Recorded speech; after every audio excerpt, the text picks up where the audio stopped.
ตลาดก็ตั้งที่ง่ายเลยป่ะพูดทันก็ต้องว่าอีมานี่ไหนที่ยาตะโบรกระหองมั้งเจ้าอีมาโอ้พี่โรเสียเอาเลยอีมาได้พี่ยังได้ซ่าแกก็ที่เจ้าเอามากับพี่โรติน่าโอ้มาถึงหลักมาแต่พี่แก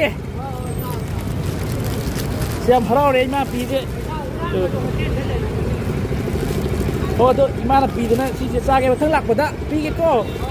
เอาตัวน่าตาบเราที่จะได้ยิงสิที่จะไปเจ็บไปโอ้สมัยให้โน่ให้เนี่ยมาก็เอาตัวสิ่งทุกข์ให้ยิงมันต้องเกยเอายิงเอาแต่ยิงมาปะยิงเอาตัวไอ้เนี่ยปีนี่ก็อีมากี่ทำไม่เชียงบ้าเจี๊ยบจ่อเมื่อกี้ไอ้เนี่ยโซเชียลเอ็กซ์เพรียนตัวบนเนี่ยมาก็ไอ้มาฮาราบเราเอาตัวมาตุ้งแต่ชุดนุ่มมาเที่ยงปังบิวก็มีตัวประหลาด